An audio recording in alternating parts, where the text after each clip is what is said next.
मरो सूम जजमान, मरो एक अड़ियल टट्टू, मरो कुलक्षणी नार, मरो एक मर्द निकट्टू। मित्र वो मर जाए, अड़ी में आडो नहीं आवे, नारी वो मर जाए, घर घर पीव लजावे।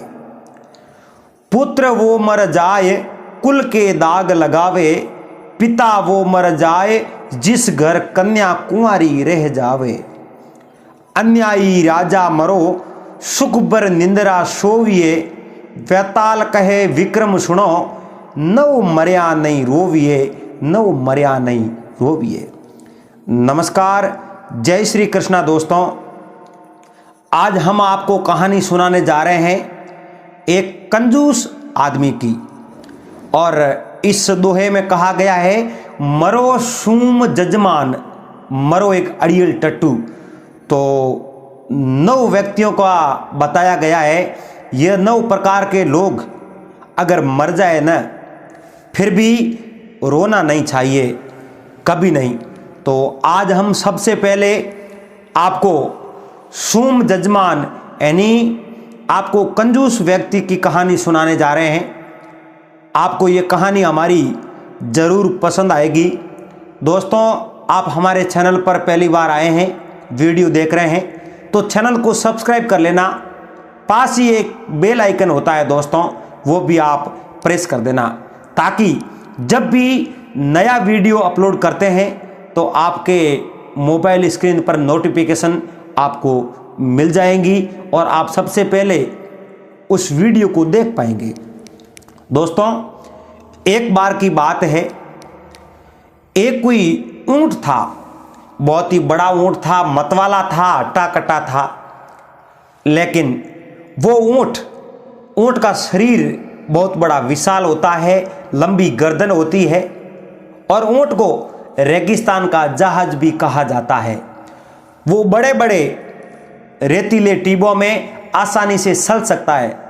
जहां पर गाड़ी नहीं जा सकती है, वहां पर ऊंट आसानी से चल सकता है।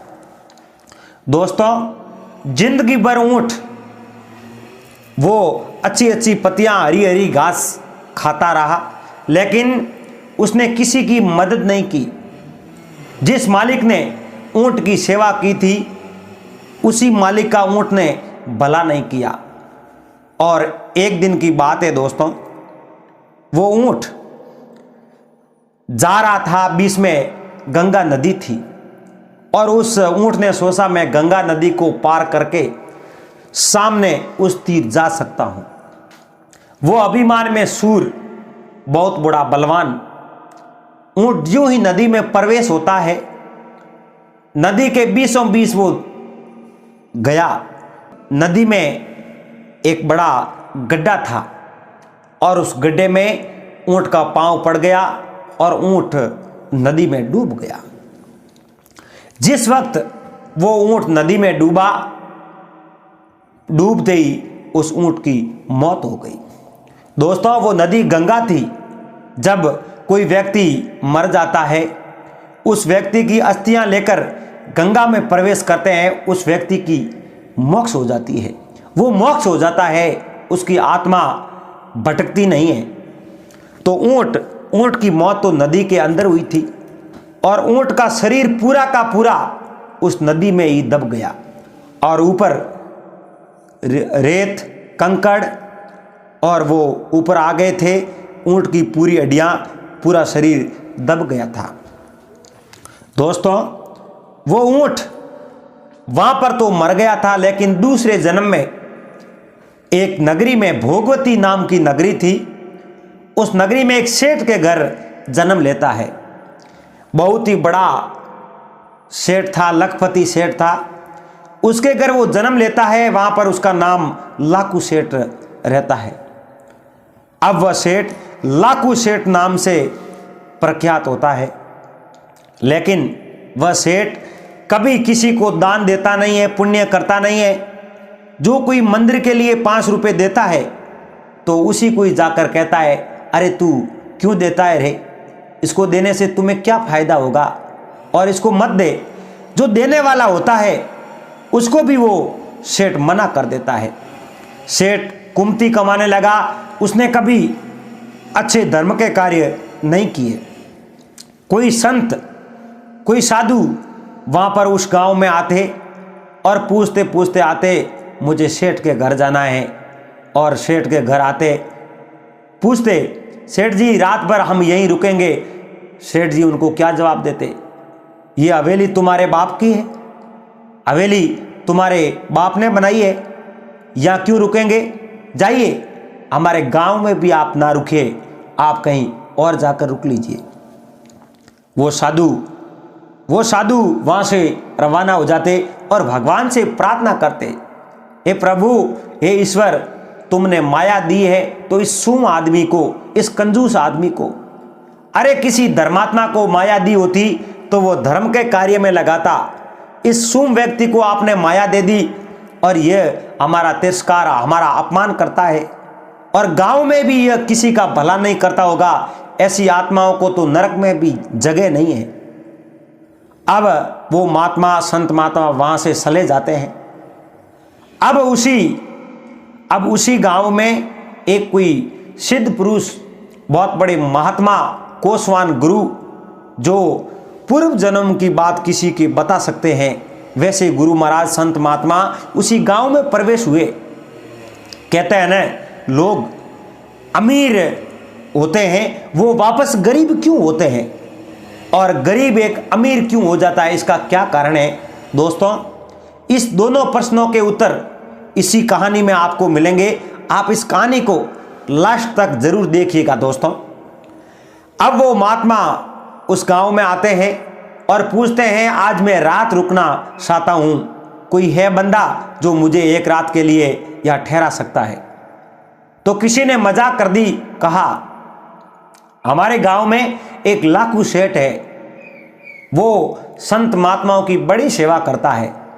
लोगों ने मजाक की थी कि वो संतों को भगा देता है। तो महात्मा ने कहा, लाखू सेठ का घर कहाँ है, गली बता दीजिए, मुझे एड्रेस दीजिए। अब मैं लाखू सेठ के घर जाऊंगा, बीच में मैं कहीं नहीं रुकूंगा। अब महात्मा वहां से रवाना हो गए, सीधे लाखू सेठ के घर गए और घर जाकर आवाज लगाई, लाखू सेठ कहां पर हो, आप घर पे हो। लाखू सेठ बाहर आया, हाँ घर पे हूं, क्या काम है आपके। महात्मा ने कहा, काम कुछ नहीं है, आज की रात में यहाँ पर बसेरा करूंगा, यहीं रहूंगा। लाखू सेठ ने कहा, क्यों, यहाँ क्यों रहोगे, आपका क्या काम है यहाँ पर, आप जाइए, अपने रास्ते जाइए, हम यहाँ आपको रहने की अनुमति नहीं देते हैं। महात्मा वहां से रवाना हुए और भगवान से प्रार्थना की, भगवान, मैं इस सेठ की पूर्व जन्म की कुंडली देख रहा हूं, मुझे थोड़ी सी कुंडली देखने में मदद कीजिए और सद्बुद्धि दीजिए, हे ईश्वर। अब महात्मा ने पूर्व जन्म की जब उस सेठ की कुंडली देखी तो महात्मा ने क्या देखा, सेठ पूर्व जन्म में एक ऊंट था और वो ऊंट गंगा नदी पार कर रहा था। उसी समय गंगा के बीच में कोई गड्ढा आया और उस गड्ढे में पांव गिरते ही ऊंट डूब गया और डूब जाने पर पानी में उस ऊंट की मृत्यु हो गई। लेकिन उसके कैसे अच्छे भाग थे, रेत कंकड़ ऊपर आ गए, उसकी पूरी की पूरी हड्डियां उस गंगा में ही दब गई। इसलिए यह बहुत बड़ा उसका पुण्य था और अच्छा भाग्य था। दूसरे जन्म में एक अच्छे घर में उसने जन्म लिया और बहुत बड़ा पैसों वाला सेठ हुआ। पूरे नगर में कोई दीन दुखी की वो सेवा नहीं किया करता, कोई साधु संत की सेवा नहीं किया करता, और कोई उसके ऊपर उम्मीद भरोसा करके आता तो वो नकार देता और वहां से धक्का देकर निकाल देता। अब उस सेठ के बहुत बड़ी बड़ी कंपनियां चल रही थी, कई मजदूर काम कर रहे थे। उस गांव में सेठ ने बहुत बड़ी हवेली बना ली थी, जैसी राजा की हवेली थी उसी तरह उस सेठ ने भी बहुत बड़ी हवेली और बहुत बड़ा महल बना लिया था। अब दोस्तों, उस महात्मा ने ध्यान लगाया और सोचा, अब पता चला इसी पुण्य के कारण यह बहुत बड़ा इतराता है, क्यों ना मैं गंगा में जाऊं और उस ऊंट की पूरी हड्डियां 1 योजन दूर तक डाल देता हूं। वो महात्मा वहाँ से रवाना हुए, सीधे गंगा पर पहुँच गए। और जहाँ पर गंगा में पानी कम था, इसलिए उसी जगह पर खोदा जिस जगह पर ऊँट की अस्थियाँ थी, और वो ढांसा बाहर निकाला, खींचकर गंगा से बाहर लिया और 1 योजन 4 कोस दूर तक फेंक दिया। और वो महात्मा उसी गांव में चले गए जिस गांव में वो सेठ रहता था। अब सेठ के भाग्य बदल गए। सेठ के कोई समाचार आया कि तुम्हारे कंपनी में कोई आग लगी और उसी समय सब माल कंपनी सब नष्ट हो गई है। थोड़ी देर बाद में दूसरी जगह से समाचार आया, वहाँ पर ज़्यादा बारिश की वजह से पूरी कंपनी डूब गई है, मजदूर डूब गए हैं। राजा के 4 आदमी आए और उस सेठ को कहा, सेठ जी आप जिस हवेली में रह रहे हैं ना, यह अमानत राजा की है और राजा ने आदेश दिया है इस हवेली को तुरंत आप खाली कर दो। अगर आप हवेली को खाली नहीं करोगे तो राजा जबरदस्ती इस हवेली को खाली करा देंगे। अब सेठ राजा का हुक्म थोड़े ही टाल सकता है। राजा के आदेश के अनुसार सेठ ने उस हवेली को खाली कर दिया और वो उस गांव से बाहर रहने लगा। अब दोस्तों, एक दिन गांव के बाहर वो एक झोपड़ी बनाकर सेठ रहता था। पहले वो बहुत अमीर था। पूर्व जन्म में उस सेठ के जो ऊँट के जन्म में था, ऊँट की अस्थियां नदी में थी और वो गंगा में, इसी कारण वो धनवान हुआ था। लेकिन इस जन्म में उस महात्मा ने वो हड्डियां बाहर निकाल कर फेंक दी थी। वही महात्मा एक दिन सेठ जी के उस कुटिया के आगे से निकल रहे थे, तब सेठ जी ने उस संत महात्मा को पहचान लिए। दौड़कर महात्मा के पांव छुए और पैर पड़ गए। कहा, महात्मा मैं आपको प्रणाम करता हूं, मेरे भाग्य बदल गए हैं। हे महात्मा, मैंने आपका तिरस्कार किया, मैंने आपका अपमान किया है, इसलिए आप हमें सद्बुद्धि दीजिए और मेरा भाग्य ऐसे बदल क्यों गया महात्मा, मुझे पूरी बात बताइए। अब महात्मा से क्षमा याचना करने लगा। संत का हृदय बहुत बड़ा होता है। और महात्मा ने कहा, मैं आपके पूर्व जन्म की कहानी सुनाता हूं। उसी समय महात्मा ने पूर्व जन्म की पूरी कहानी सुनाई और महात्मा ने कहा, तू पूर्व जन्म में तो ऊंट था, लेकिन इस जन्म में मनुष्य बनकर भी तेरे में जो गुण है वो ऊंट के ही है। तेरे में जो ये लक्षण है सब ऊंट के ही लक्षण है। इसलिए तेरी हड्डियां जो गंगा में दबी हुई थी वो मैंने बाहर फेंक दी है, इसलिए तू गरीब हो गया। अब तेरे कर्मों का फल तू भुगतता रहे। उसी वक्त महात्मा के पांव पकड़ लिए, कहा, महात्मा मुझे मारो मत और मुझे सही रास्ता दिखाओ। अब मैं आज से मेरे इस धन का दुरुपयोग नहीं करूंगा। मैं दान पुण्य करूंगा, लोगों का भला करूंगा, किसी का बुरा नहीं करूंगा। महात्मा मुझे इस भवसागर से पार कीजिए।